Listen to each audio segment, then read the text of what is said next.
And a boy dies in a rural farm accident. Words of advice from counselors tonight to comfort those left behind. Welcome to News 3 at 10. I'm Michelle Lee. Rescue attempts come up short and a child dies after falling into a grain bin in Grant County. Now, the family was repairing that bin and a 9-year-old boy was inside helping to free a stuck auger. That's when authorities say something gave way and the child then fell in.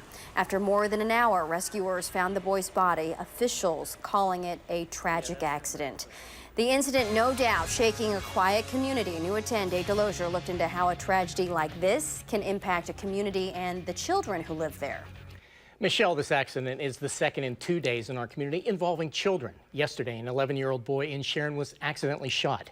Anytime a tragedy touches a community, there is grief, and even more so when it is a child.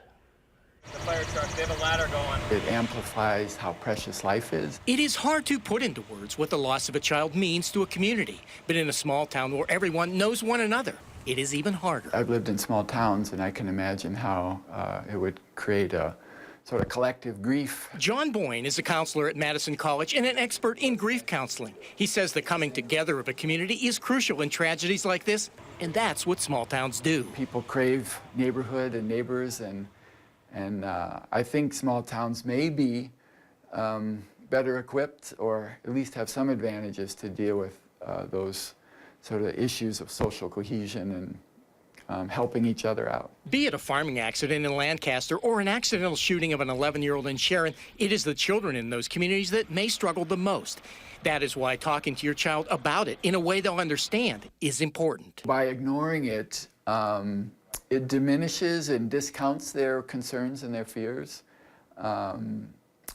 It gives them a sense that they're doing this alone. Boyne says while it is important to talk to your child about the loss, you also want to restore their sense of safety. The child needs to know that they are still safe in the community. So be grounded in the reality of those risks, but also say, boy, life is precious, let's be careful. Boyne also says it is natural for a child to grieve the loss of a friend or a classmate, and it is important to let them do that. He says that if the process isn't moving forward after a reasonable period of time, say a week, seeking a counselor might be a good idea. And Michelle, that help could come in the form of a clergy member, a local mental health care provider, or even a school resource. All right, good information on such heartbreaking losses. Dave, thank you.